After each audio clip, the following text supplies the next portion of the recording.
क्षत्रिय वो हमेशा धर्म की रक्षा के लिए आगे रहे हैं। क्षत्रियों ने हमेशा राष्ट्र की रक्षा के लिए अपना लहू बहाया है। मुझे नहीं लग रहा है कि कभी भी वडोदरा की या गुजरात की जनता कांग्रेस को कभी भी पसंद करेगी, उनको चुनाव में वोट भी दे पाएगी।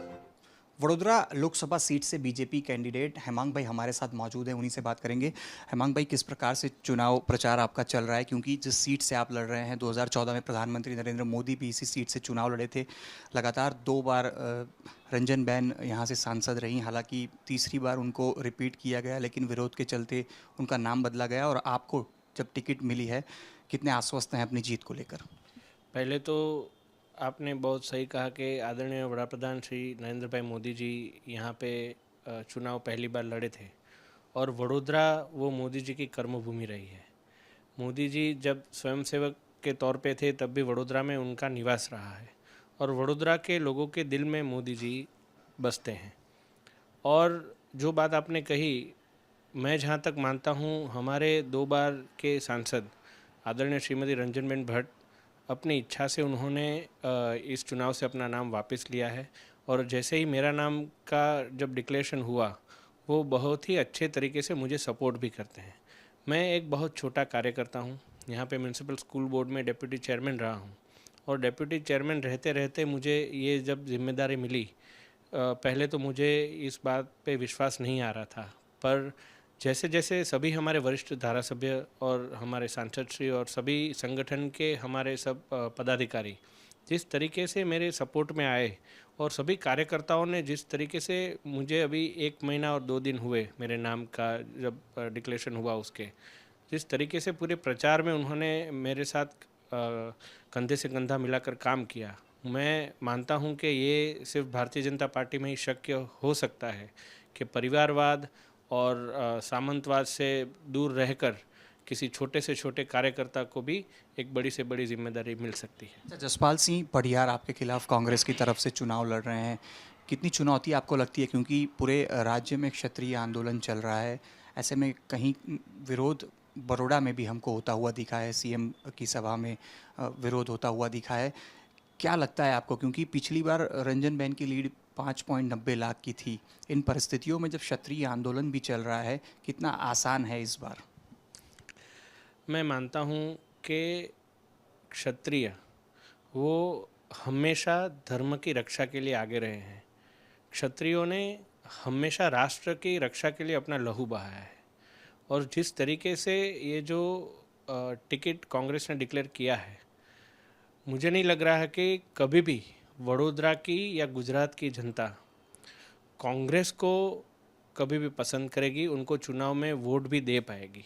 क्योंकि जिस कांग्रेस ने हमारे आस्था के, हमारे सर्वोपरि प्रभु श्री राम मंदिर का आमंत्रण भी उन्होंने जब स्वीकार नहीं किया हो और अपने कांग्रेस के कार्यकर्ताओं के लिए अघोषित ऐसा फतवा बाहर निकाला हो कि आपको राम मंदिर के दर्शन करने नहीं जाना है, मुझे नहीं लग रहा कि वडोदरा की संस्कारी जनता, शिक्षित जनता उनको कभी भी चुन पाएगी। अच्छा, महंगाई, बेरोजगारी जैसे मुद्दों पे लगातार कांग्रेस चुनाव प्रचार कर रही है और बीजेपी पे लगातार अटैक कर रही है। बीजेपी की मैनिफेस्टो में भी देखें तो बेरोजगारी और महंगाई जैसा मुद्दा कहीं दिखाई भी नहीं पड़ रहा है, लेकिन लोग इसको लेकर बात कर रहे हैं। लगता है कि ये चुनावी मैदान में ये विषय हैं जिनको लेकर कहीं ना कहीं समस्याएं हो सकती हैं।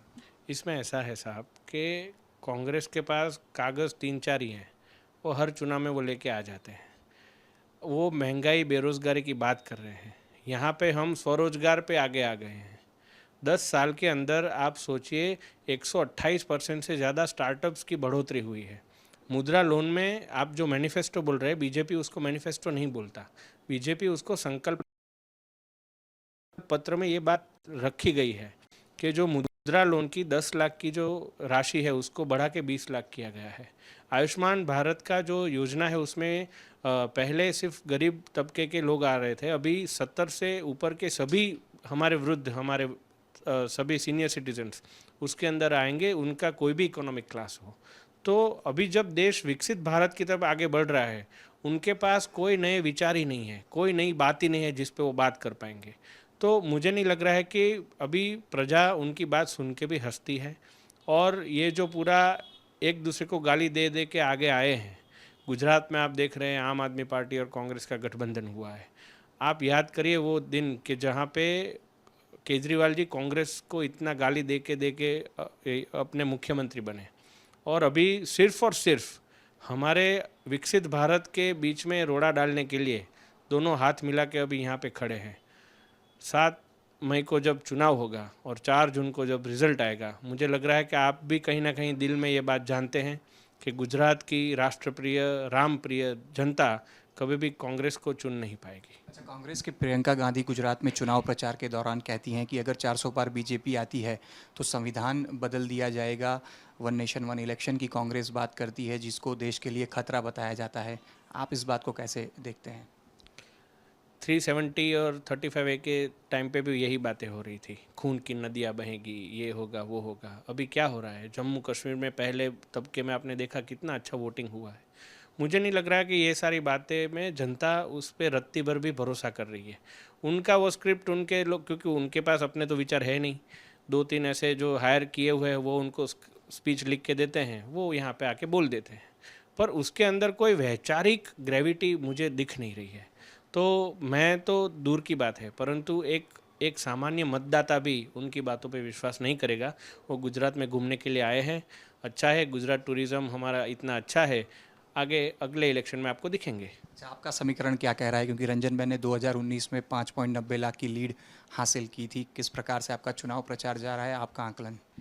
हमारे प्रदेश के आदरणीय अध्यक्ष श्रीमान CR पाटिल साहब जब यहाँ पे बूथ कार्यकर्ता सम्मेलन के लिए आए थे, तो उन्होंने बहुत ही एक अच्छा हम सबको एक फार्मूला दिया और एक SOP दी कि किस तरीके से बूथ लेवल में अगर हम ठीक से कार्य करेंगे तो वडोदरा के अंदर ऐसा पोटेंशियल है कि पूरे भारत में सबसे अच्छी लीड वो ला सकता है।